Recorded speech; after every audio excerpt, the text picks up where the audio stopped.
നമ്മുടെ നാട്ടിൽ തന്നെ ആൾക്കാര് വീണ്ടും കുടിപ്പിച്ചതാണ്. പൈസ കൊടുത്ത് വിട്ടു, അത് ഞാനായിരുന്നു കേട്ടോ. അങ്ങനെ ഞാൻ പൈസ കൊടുത്ത് വിട്ട് പിന്നെ ആള് കുടിച്ചിട്ടാ വന്നേ. അപ്പൊ ഞാൻ അന്വേഷിച്ചു നോക്കിയപ്പോ ഇവിടുന്ന് ഒരാള് പറഞ്ഞേക്കാണ് വാപ്പനോട്, ഇജാകെ മാറിപ്പോയല്ലോ, ഇജെന്താ പണ്ടത്തെ മാതിരിയല്ലല്ലോ. അപ്പൊ സ്വാഭാവികമായിട്ട് എന്നോട് ചോദിക്കുമ്പോഴും ഇജൊന്നും പോയിക്കാ, ഞാനൊന്നും മാറിയിട്ടില്ല. അതായത് ഒരു കുറവാക്കണമാരുടെ. ഹായ് ഫ്രണ്ട്സ്, അസ്സലാമു അലൈക്കും. എല്ലാവർക്കും പുതിയൊരു വീഡിയോയിലോട്ട് സ്വാഗതം. അപ്പോൾ നിങ്ങൾ ഈ വീഡിയോ കണ്ടതുപോലെ തന്നെ ഉമ്മയും മോനും എന്നുള്ളൊരു ചാനലിലുള്ളതാണ് നൗഫലിനെ കുറിച്ച് ഒട്ടുമിക്ക ആളുകൾക്കും അറിയാം. അത്യാവശ്യം സബ്സ്ക്രൈബേഴ്സും കാര്യങ്ങളൊക്കെ ഉള്ളൊരു ചാനൽ തന്നെയാണ്. അതുപോലെ തന്നെ അധികം വിവാദങ്ങളിലോട്ടൊന്നും പോവാത്തൊരു ചാനലാണ്. നല്ല അടിപൊളി ചാനലാണ്. എൻ്റെ പോലെ തന്നെ പാലക്കാട് നാട്ടുകാരനാണ്. അതുകൊണ്ട് തന്നെ എനിക്കൊരു പ്രത്യേക ഇഷ്ടമാണ് നൗഫലിൻ്റെ ഫാമിലിയൊക്കെ. നല്ലൊരു അവൻ്റെ ഓരോ വ്ളോഗും കേട്ടിരിക്കാൻ അതുപോലെ തന്നെ കണ്ടിരിക്കാൻ നല്ല ഇതുള്ളൊരു വ്ളോഗ് തന്നെയാണ്. അതുപോലെ തന്നെ ഈ അടുത്തായിട്ട് നൗഫലിൻ്റെ വാപ്പ മരണപ്പെടുകയുണ്ടായി. പുള്ളിക്കാരൻ ഭയങ്കര മദ്യപാനിയായിരുന്നു. അങ്ങനെ അവർ കുടുംബക്കാരെല്ലാം ചേർന്ന് ഡി അഡിക്ഷൻ സെൻറ്ററിൽ ആക്കി. അതിനുശേഷം പുള്ളിക്കാരൻ കുറച്ചൊക്കെ ഓക്കെ ആയി, ഫാമിലി ആയിട്ട് നല്ല ഹാപ്പി ആയിട്ട് അടിച്ചു പൊളിച്ച് നന്നായിട്ട് പോകുന്ന സമയത്താണ് വീണ്ടും ഇദ്ദേഹം മദ്യത്തിന് ഇതാവുന്നത്, പിന്നെ മദ്യത്തിന് അഡിക്റ്റ് ആവുന്നതും അങ്ങനെ കുറേ സംഭവങ്ങളൊക്കെ പിന്നെ ഉണ്ടാവുന്നതും പിന്നെ വാപ്പ മരണപ്പെടുന്നതൊക്കെ ഉള്ള കാര്യങ്ങളൊക്കെ ആയിരുന്നു. അപ്പം എങ്ങനെയാണ് അങ്ങനെ വീണ്ടും മദ്യപാനി ആയത് എന്നുള്ളതിനെ കുറിച്ചൊക്കെ നൗഫൽ പറയുന്നുണ്ട്. അപ്പോൾ ഒരു ഇൻ്റർവ്യൂവിലാണ് ഈ കാര്യങ്ങളൊക്കെ പറയുന്നത്. ഇപ്പോൾ അടുത്ത് തന്നെ നൗഫൽ ഇപ്പോൾ നല്ലൊരു വീടൊക്കെ വെച്ചിപ്പോൾ അവർ വീട് ഹൗസ് വാമിംഗ് ഒക്കെ കഴിഞ്ഞു. ഇപ്പോൾ വാപ്പ മരിച്ചതിന് ശേഷമാണ്. അതിന് മുമ്പേ വീട് പണിയൊക്കെ ഏകദേശം ആയിട്ടുണ്ടായിരുന്നു. പക്ഷേ വാപ്പാൻ്റെ ഈ ഹോസ്പിറ്റൽ കാര്യങ്ങളും അതുപോലെ തന്നെ അസുഖങ്ങളൊക്കെ കാരണം കൊണ്ട് തന്നെ അവർക്ക് വീട് പണി അധികം പെട്ടെന്ന് നടന്നിട്ടുണ്ടായിരുന്നില്ല. ഇപ്പോൾ വാപ്പയൊക്കെ മരിച്ച് 4 മാസമൊക്കെ കഴിഞ്ഞു. ഇപ്പോൾ അവർ വീട് കയറി താമസമൊക്കെ കഴിഞ്ഞു എന്ന് അടുത്തൊരു വീഡിയോയിൽ കണ്ടിട്ടുണ്ടായിരുന്നു. അൽഹംദുലില്ലാ, അത് കണ്ടപ്പോൾ ഒരുപാട് സന്തോഷം തോന്നി. പക്ഷേ അവരുടെ സങ്കടം വാപ്പ കൂടെ ഉണ്ടായില്ലല്ലോ എന്നൊരു സങ്കടം അവർക്ക് നല്ലോണം ഉണ്ടായിരുന്നു.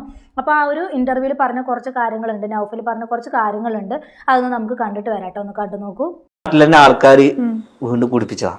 അതായത് കുടിപ്പിക്കാന്ന് വെച്ച് കഴിഞ്ഞാൽ ഇപ്പൊ ഒരാൾ ഇവിടെ നന്നായി അളിയ കുടിയാരനാ, അല്ല തമാശ, അളിയനൊരു കുടിക്കുന്ന ഒരാളാണ്. അപ്പൊ അളിയൻ കൂടിയൊക്കെ മാറ്റി ഡി അഡിഷനിലൊക്കെ പോയി 3 മാസം അളിയനെ നേരാക്കാൻ വേണ്ടി അളിയന്റെ മക്കള് ലക്ഷങ്ങൾ ഡി അഡിഷനിൽ ചെലവാക്കി. അങ്ങനെ ലക്ഷങ്ങൾ ചെലവാക്കി അളിയൻ നല്ല നിസ്കാരം ഒത്തക്കായി പുതിയൊരു ലൈഫിലോട്ട് തിരിച്ചു വന്ന് ഒരു 3 മാസമൊക്കെ ഭാര്യയുടെ അടുത്തും കുട്ടിയുടെ അടുത്തും മക്കളുടെ അടുത്തൊക്കെ സന്തോഷമായിട്ട് ഇരുന്ന് ഒരു ദിവസം അതിലൊരു കുട്ടി മുടി വെട്ടാൻ വേണ്ടിയിട്ട് റോട്ട് പോയിക്കോളി എന്ന് പറഞ്ഞ് പൈസ കൊടുത്ത് വിട്ടു. അത് ഞാനായിരുന്നു കേട്ടോ. അങ്ങനെ ഞാൻ പൈസ കൊടുത്ത് വിട്ട് പിന്നെ ആള് കുടിച്ചിട്ടാ വന്ന്. അപ്പൊ ഞാൻ അന്വേഷിച്ചു നോക്കിയപ്പോ ഇവിടുന്ന് ഒരാള് പറഞ്ഞേക്കാണ് വാപ്പനോട്, ഇജാകെ മാറിപ്പോയല്ലോ, ഇജെന്താ പണ്ടത്തെ മാതിരിയല്ലല്ലോ. അപ്പൊ സ്വാഭാവികമായിട്ട് എന്നോട് ചോദിക്കുമ്പോഴും ഇജൊന്നും പോയിക്കാ, ഞാനൊന്നും മാറിയിട്ടില്ല. അതായത് ഒരു കുറവാക്കണമാരുടെ വർത്താനം പറഞ്ഞ് ഇനി മദ്യം എന്നുള്ള ഒരു സാധനം ഇയാള് തുടരുത്തിട്ടോന്നാണ്. 1 മുതൽ എല്ലാ ആൽക്കഹോളും ശരീരത്തിൽ നിന്ന് എടുത്തതാണ്. സ്വന്തം നാട്ടിലെ ആളുകൾ തന്നെ കൊണ്ടുപോയിട്ട് ഓരോന്ന് പറഞ്ഞ് പിരികയറ്റി മൂപ്പര് വീണ്ടും അതിനേക്കാൾ ഇരട്ടി സ്റ്റേജിലോട്ടാ പിന്നെ വന്നേ. പിന്നെ ആള് തിരിച്ചിട്ടിട്ടില്ല. അതാണ് നമ്മള് നേരെ അവിടെ നാട്ടിലെടുക്കാനേ പറ്റുന്നില്ല. ഇതിനൊക്കെ എന്താ പറയുക, കഷ്ടപ്പെട്ട് വാപ്പാനെ ഡി അഡിക്ഷൻ സെൻറ്ററിലൊക്കെ കൊണ്ടാക്കി നേരം പോലെ ആക്കിയതിന് ശേഷം മുടി വെട്ടാൻ വേണ്ടി പൈസ കൊടുത്തു വിട്ട്. അപ്പോൾ നാട്ടുകാരാണ് ഈ പന്ന കൂട്ടുകെട്ടാണ് ഒരു വിധം വരെ ഈ മദ്യപാനിയായിട്ടുള്ള ആളുകളെ അതിന് ഫാമിലി രക്ഷപ്പെടുത്തി കൊണ്ടുവന്നാലും പിന്നെയും കുറേ എന്താ പറയുക, തലതെറിച്ച വായിൽ ശരിക്ക് വരുന്നത്. അങ്ങനത്തെ കുറേ എണ്ണം ഉണ്ട്. ഇവരെയൊക്കെ നശിപ്പിക്കാൻ വേണ്ടി മാത്രം കച്ചകെട്ടി ഇറക്കിയ ഒരു ചീത്ത കൂട്ടുകെട്ട്. പക്ഷേ ഒരു കാര്യം, ആരും വായിലൊഴിച്ചു കൊടുക്കുകയൊന്നുമില്ല, വായിലൊഴിച്ചു കൊടുക്കില്ല. സ്വയം കുടിച്ചാൽ തന്നെ ഇതാകുള്ളൂ. പിന്നെ കുറേ കൂട്ടുകാരന്മാരുണ്ട് നല്ലവനായതിനെ പറഞ്ഞ് തിരിപ്പിച്ച് വീണ്ടും ആ ഒരു ടെൻഡൻസിലോട്ട് കൊണ്ടുവരുന്ന കുറേ സുഹൃത്തുക്കളുണ്ട്. അങ്ങനെയുള്ള സുഹൃത്തുക്കളുണ്ടെങ്കിൽ പിന്നെ തീർന്നു. നമ്മൾ ഫാമിലിയിലുള്ളവർ എന്ത് തന്നെ തലകുത്തി മറിഞ്ഞിട്ടോ നമ്മൾ എന്ത് കാണിച്ചിട്ടോ ഡി അഡിക്ഷൻ സെൻറ്ററിൽ ആക്കിയിട്ടോ യാതൊരു പ്രയോജനമില്ല. അപ്പോൾ അതിൻ്റെ ഒരു ടേസ്റ്റ് അറിഞ്ഞവർ പിന്നെ ഒരു പ്രലോഭനം കൂടി ഉണ്ടാകുന്ന സമയത്ത് അത് വീണ്ടും അവരത് ചെയ്യും. നമുക്ക് ഒരു മദ്യപാനിയായിട്ടുള്ള ഒരു വ്യക്തി ഒരിക്കലും നമുക്ക് അതിന്ന് കൊണ്ടുവരാൻ പറ്റില്ല. പിന്നെ ആ വ്യക്തി തന്നെ തീരുമാനിക്കണം, എൻ്റെ ഫാമിലി, എൻ്റെ കുടുംബം അവർ നല്ലതായിട്ട് ജീവിക്കണം എന്നുള്ളൊരു തോന്നൽ മനസ്സിലുണ്ടെങ്കിൽ അവർ ഇതായിട്ട് വരും. ആ ഒരു വ്യക്തി സ്വയം ചിന്തിക്കാതെയും സ്വയം മാറാതെയും ഒരിക്കലും ഒരു മദ്യപാനിയായിട്ടുള്ളൊരു വ്യക്തി നമുക്ക് ഒരിക്കലും അതിൽ നിന്ന് നമുക്ക് കൊണ്ടുവരാൻ പറ്റില്ല. പിന്നെ ഇതുപോലെ മാറിയാലും പിന്നെ ഇങ്ങനെയുള്ള ഫ്രണ്ട്സൊക്കെ എപ്പോഴെങ്കിലുമൊക്കെ കാണുന്ന സമയത്ത് അവരിങ്ങനെ പല രീതിയിലുള്ള പ്രലോഭനങ്ങൾ കൊണ്ട് അവരെ കൊണ്ടുവന്ന് അതിലോട്ട് തന്നെ തന്നെ കൊണ്ടുപോകും. അപ്പോൾ പിന്നെയും കുടിച്ചു കഴിഞ്ഞാൽ ഒരു ആൽക്കഹോൾ മൊത്തം ശരീരത്തിൽ നിന്ന് മാറ്റിയിട്ട് പിന്നെയും അതിൽ ഇതാക്കി കഴിഞ്ഞാൽ ഒരിക്കൽ പിന്നെ അതെല്ലാം മാറി പിന്നെ അതിൻ്റെ ടേസ്റ്റ് അറിഞ്ഞു കഴിഞ്ഞാൽ പിന്നെ അതിന്ന് മാറാൻ പറ്റില്ല. പിന്നെ അതുമായിട്ട് തന്നെ മുന്നോട്ട് പോകും. അപ്പോൾ അങ്ങനെയുള്ളവർ ഒരു പരിധിവരെ ഈ ചീത്ത കൂട്ടുകെട്ട് തന്നെയാണ് ഈ ആളുകളെ ഇതാക്കുന്നത്. ഒരു കൂട്ടുകെട്ട് തന്നെയാണ് ഒരു പരിധിവരെ മദ്യപാനികളാക്കുന്നതും. അതുപോലെ തന്നെ ഒരിക്കലും മദ്യപിക്കുന്ന കൂട്ടുകാരന്മാർ ഒരിക്കലും നീ അത് കുടിക്കണ്ടെന്ന് പറയില്ല, വീണ്ടും വീണ്ടും കുടിപ്പിക്കാൻ പ്രോത്സാഹിപ്പിക്കുകയാണ് ചെയ്യുക. അപ്പോൾ ആകുന്നതും അങ്ങനെയുള്ള കൂട്ടുകെട്ടായിട്ട് പോവാതെ ഫാമിലിയായിട്ട് സന്തോഷമായിട്ട് ഇരിക്കണം എന്നുള്ളവർ അങ്ങനെ പോവും. അല്ലാതുള്ളവർ അങ്ങനെ പോകും. പിന്നെ ലാസ്റ്റ് എന്തായി, ഒരു മാറാരോഗിയായി. അപ്പോഴും ഈ കൂട്ടുകാരുണ്ടായിരുന്നു, ഈ കള്ള് ഒഴിച്ചു കൊടുത്ത കൂട്ടുകാരൊന്നും അപ്പോൾ ഉണ്ടായിരുന്നില്ല.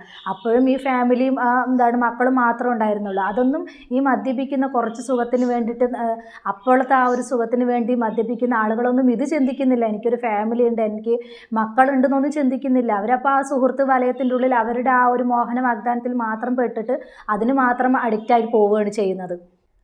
അതുപോലെ തന്നെ മുമ്പ് മദ്യത്തിന് അഡിക്റ്റായിട്ടുള്ള ആൾ ഇപ്പോൾ പ്രലോഭനങ്ങൾ കേട്ടാൽ നീ ഇപ്പോൾ നിൻ്റെ ഭാര്യയുടെ അടിമയാണ്, അങ്ങനെയാണ്, നിൻ്റെ ഭാര്യയുടെ ഇതിലാണ്, അങ്ങനെയാണെന്നൊക്കെ പറയുമ്പോൾ അവർ സ്വാഭാവികമായിട്ടും അതിൽ വീണ് പോകും. ഇപ്പോൾ കൂട്ടുകാരന്മാർ അങ്ങനെയാണ് ഈ മദ്യത്തിന് അഡിക്റ്റായവരെ ഇതിലോട്ട് വീഴ്ത്തുന്നത്. പിന്നെ എന്തായാലും നമുക്ക് കുറച്ച് കാര്യങ്ങളും കൂടെ ഒന്ന് കേട്ടിട്ട് വരാട്ടോ, ഒന്ന് കേട്ട് നോക്കൂ. ഇത്രയും കുടുംബഭാരം ഏറ്റെടുക്കാൻ മെയിനായിട്ട് കാരണം എന്ന് വെച്ചാൽ ഉപ്പ മരണപ്പെട്ട്. ഉപ്പന്റെ പഴയതൊന്നും പറയാനൊന്നും ഞാൻ ആഗ്രഹിക്കുന്നില്ല. പക്ഷെ ഞാൻ ഉപ്പനെ ലൈഫിലോട്ട് തിരിച്ചു കൊടുന്നു. നല്ലൊരു മനുഷ്യനായി ലൈഫിൽ വന്നപ്പോ പിന്നെ നമുക്ക് കിട്ടിയില്ല എന്നുള്ളതാണ്. അപ്പൊ എനിക്ക് ഈ ഒരു വീഡിയോസ് കാണുന്ന നമ്മളെ പ്രേക്ഷകരോട് പറയാനുള്ള എന്താണെന്ന് വെച്ചാൽ, ഇത് ഞാനൊരു കൂലിപ്പണിക്കാരനാണ്, എന്റെ വാക്കൊന്നും കേൾക്കില്ല എന്നുണ്ടെങ്കിൽ കേൾക്കൊന്നും വേണ്ട. എന്നാലും ഞാൻ ഒരു ചെറിയൊരു ഉപദേശം തരാം. ഇപ്പൊ ഞാൻ അനുഭവിക്കുന്ന വലിയ ടെൻഷൻ എന്താന്ന് വെച്ച് കഴിഞ്ഞാല്, നമുക്ക് നമ്മുടെ ഉപ്പനെ നേരായിട്ട് നമുക്ക് നമ്മുടെ ഉപ്പന്റെ സ്നേഹം കിട്ടിയില്ലല്ലോ എന്ന് ആലോചിച്ചിട്ടാണ് ഞാൻ ടെൻഷൻ അടിക്കുന്നതും. ഇപ്പൊ നമ്മുടെ ഉപ്പനെ അത്രയും വെറുക്കുന്ന കുറെ സംഭവങ്ങളൊക്കെ അത് ഉപ്പാനെ വെറുക്കുന്നതല്ല. അതായത് ഉപ്പ വെറുപ്പാന്റെ ഒരു മദ്യപാന ശീലമൊക്കെ ഇത് വേറെ രീതിക്കൊന്നും ആരും എടുക്കരുത്.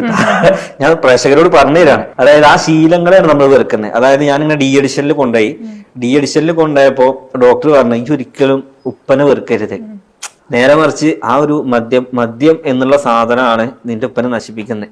അപ്പോ നീ നേരാക്കേണ്ടത് ആ മദ്യപാനത്തിനെയാണ്. അപ്പൊ നിനക്ക് നിന്റെ ഉപ്പനെ തിരിച്ചിട്ടുണ്ടാണ്. അങ്ങനെയാണ് ശരിക്കും ഇപ്പൊ നമ്മളിപ്പോ എന്താ വെച്ചാൽ നിങ്ങളുടെ വീട്ടില് നമ്മൾ വീഡിയോസ് കാണുന്ന ആരെങ്കിലും നിങ്ങളുടെ വീട്ടിൽ നിങ്ങളുടെ ഹസ്ബൻഡോ അല്ലെങ്കിൽ സപ്പോസ് നമ്മുടെ മാതാപിതാക്കളൊക്കെ ഒരു ഡ്രിങ്കിന് അഡിക്റ്റ് ആണെങ്കിൽ ആളെ നമ്മൾ കുറ്റം പറയാതെ അയാളെ ലൈഫിലോട്ട് തിരിച്ചു വരാനുള്ള എന്തെങ്കിലും ഒരു ഓപ്ഷൻ നിങ്ങൾ തിരഞ്ഞെടുക്കാനാണെന്ന് ഞാൻ പറയുള്ളൂ. മറ്റേത് നമ്മൾ ആളോട് ദേഷ്യം വെച്ചിട്ടും ആൾ നോക്കാതെ ഇരുന്നിട്ടും ആളെ തെരുവിൽ കടത്തിയിട്ടൊന്നും കാര്യമില്ല. അയാളെ തിരിച്ചു കൊണ്ടുവരാൻ വേണ്ടിയിട്ട് ശ്രമിക്കാം. നൗഫൽ പറഞ്ഞതുപോലെ തന്നെ ആ വ്യക്തിയല്ലേ മദ്യം കുടിക്കുമ്പോഴുള്ള ആ ഒരു ഇതിന് തന്നെയാണ് നമ്മളത് വെറുക്കുന്നത്. അത് ആർക്കാണെങ്കിലും അക്സെപ്റ്റ് ചെയ്യാൻ പറ്റില്ല, കുടുംബത്തിലാണെങ്കിലും ആർക്കാണെങ്കിലും. അത് ഇപ്പം മദ്യപിച്ച് കുടുംബം നോക്കുന്നവരുണ്ട്, മദ്യപിച്ച് കുടുംബം നോക്കാതെ തലകുത്തി നടക്കുന്ന ആളുകളും ഉണ്ട്. അപ്പം മദ്യത്തിന് അഡിക്റ്റ് ആയവർ നമുക്കൊരു പരിധിവരെ മാറ്റിയെടുക്കാം. പക്ഷേ നമ്മളെ കൊണ്ട് കൂടുതലായിട്ടൊന്നും അതിൽ നിന്ന് നമുക്ക് വിമുക്തിയാക്കി എടുക്കാനൊന്നും പറ്റില്ല. പിന്നെ വിമുക്തിയാക്കി എടുക്കുന്ന സമയത്ത് ഇതുപോലെ പല രോഗങ്ങളുമായിട്ടായിരിക്കും നമുക്ക് തിരിച്ചു കിട്ടുന്നത്.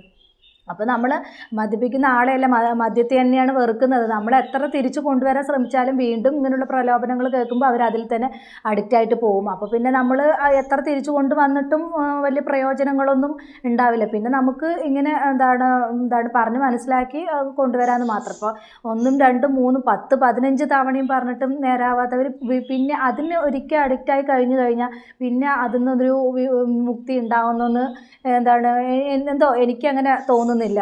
അങ്ങനെ എനിക്ക് കുറച്ച് കണ്ടത് വെച്ചിട്ട് എനിക്ക് എൻ്റെ ഇത് വെച്ചിട്ടൊക്കെ നോക്കുന്ന സമയത്ത് മദ്യത്തിന് അഡിക്റ്റ് ആയവർ വീണ്ടും അതിന് നല്ല രീതിയിൽ കൊണ്ടുവരാൻ പറ്റുമോ, പിന്നെ അതിന് പൂർണ്ണമായിട്ട് വിമുക്തമാക്കിയിട്ട് കൊണ്ടുവരാൻ പറ്റുമെന്നൊന്നും തോന്നുന്നില്ല. ആ ഒരു ഇതിനെ തന്നെയാണ് മാറ്റിയെടുക്കേണ്ടത്. പക്ഷേ ആ വ്യക്തിയെ സ്നേഹിക്കുക.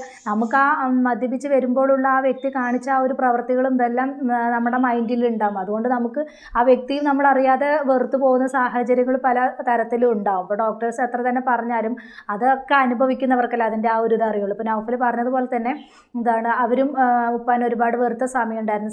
അവർ മക്കളെ സ്നേഹിക്കേണ്ട സമയത്ത് സ്നേഹിക്കാതെ മദ്യം മാത്രം അഡിക്റ്റായിട്ട് കൂട്ടുകാരുടെ കൂടെ കറങ്ങി നടക്കുന്ന ആ ഒരു സിറ്റുവേഷനിലുള്ള മക്കളിനെ കുറിച്ചൊക്കെ ഒന്ന് ചിന്തിച്ച് നോക്കുക. ഭയങ്കര വിഷമം തന്നെയാണ്. അപ്പോൾ അത് സ്വയം ചിന്തിക്കണം. എനിക്ക് മക്കളുണ്ട്, എൻ്റെ ഫാമിലി ഉണ്ടെന്നുള്ളത് സ്വയം ചിന്തിക്കണം. കുറച്ച് അല്പസുഖത്തിന് വേണ്ടിയിട്ട് ഇങ്ങനെ കൂട്ടുകാരൻ്റെ വാക്കുകൾ കേട്ടിട്ട് നടക്കുന്ന സമയത്ത് ഇങ്ങനെയുള്ള പല ഇതും ഇതാണ്ട് വരും. പിന്നെ അതിൽ നിന്നെല്ലാം വിമുക്തിയായിട്ട് തിരിച്ചു വരുന്ന സമയത്ത് രോഗം കിട്ടി മരണത്തിന് കീഴടങ്ങേണ്ട അവസ്ഥയും വരും. അതാണ് മദ്യപാനികളായിട്ടുള്ള എല്ലാ ആളുകൾക്കും സംഭവിക്കുന്ന ഒരു ഇത്. നമ്മൾ എത്ര നല്ലതായിട്ട് കൊണ്ടുവരാൻ ശ്രമിച്ചാലും ഇപ്പോൾ ഇങ്ങനെയുള്ള പ്രലോഭനങ്ങളിൽ പെട്ടിട്ട് അവർ പോവുകയാണെങ്കിൽ പിന്നെ നമ്മൾ ഇത്രയും ലക്ഷങ്ങൾ മുടക്കിയിട്ട് നമ്മൾ ഇതിന് കഠിന പ്രയത്നം ചെയ്തിട്ടും യാതൊരു കാര്യമില്ലല്ലോ. അപ്പോൾ എന്തായാലും നൗഫൽ നല്ലൊരു മോനായിരുന്നു. അപ്പാനെ പല രീതിയിലും തിരിച്ചു കൊണ്ടുവരാൻ ശ്രമിച്ചിട്ടുണ്ട്. ലാസ്റ്റ് ഘട്ടത്തിലാണെങ്കിലും ആ മോൻ നല്ലതുപോലെ തന്നെയാണ് ആ ഉപ്പാനെ നോക്കിയത്. ഓരോ വീഡിയോസുകൾ എടുത്ത് നോക്കിയാൽ മനസ്സിലാവും ആ ഉമ്മയും അതുപോലെ തന്നെ ആ മക്കളും എങ്ങനെയാണ് ഇത്രയും ഫാമിലി ഉപ്പ അങ്ങനെയൊക്കെ വേദനിപ്പിച്ചിട്ട് പോലും മക്കളും അതുപോലെ തന്നെ നൗഫലിൻ്റെ ഉമ്മയൊന്നും വേദനിപ്പിച്ചിട്ടില്ല. നല്ലപോലെ സ്നേഹം കൊടുത്ത് ഇതിലോട്ട് കൊണ്ടുവന്നു. പക്ഷേ അവർക്ക് തിരിച്ചു കിട്ടിയില്ല, മരിക്കുകയാണ് ഉണ്ടായത്. അപ്പോൾ ഓരോ മദ്യപാനികൾക്കും ഇതൊരു പാഠമാണ് ശരിക്കും പറഞ്ഞാൽ. മദ്യപിക്കുന്നത് കൊണ്ട് യാതൊരു ഇതുമില്ല. നമ്മൾ സ്വയം ചിന്തിച്ച് ഇത് മുന്നോട്ട് പോവുക. നമ്മൾ പിന്നെ ഫാമിലി ഒരു പരിധി വരെയൊക്കെ അവരുടെ കൂടെ നിൽക്കും. നമ്മളുടെ കൈ വിട്ടുപോയി കഴിഞ്ഞാൽ നമുക്ക് പിന്നെ അതിൽ കൂടുതലൊന്നും നമുക്കൊന്നും ചെയ്യാനും പറ്റാത്ത അവസ്ഥയാണ്. അവർ തന്നെ വിചാരിക്കണം ഇതിൽ വിമുക്തിയാവാൻ വേണ്ടിയിട്ട്. അപ്പോൾ ഞാൻ ഈ ഒരു ടോപ്പിക് കണ്ടപ്പോൾ നൗഫലിൻ്റെ വീട് ഞാൻ ഒട്ടുമിക്ക വീഡിയോസുകളെല്ലാം കാണുന്നതാണ്. അതുകൊണ്ട് തന്നെ നൗഫലിൻ്റെ ഇത് ഭയങ്കര ഇഷ്ടമാണ്. അപ്പോൾ ഈ ഒരു ഇൻ്റർവ്യൂ കണ്ടപ്പോൾ എനിക്കെന്താ ഭയങ്കര ഇഷ്ടം തോന്നി. അതുകൊണ്ടാണ് ഞാൻ ഈ ഒരു വീഡിയോ റിയാക്ട് ചെയ്തത്. അപ്പോൾ ഇത്രയുള്ള എൻ്റെ ടോപ്പിക്. പുതിയൊരു ടോപ്പിക്കുമായി നമുക്ക് വീണ്ടും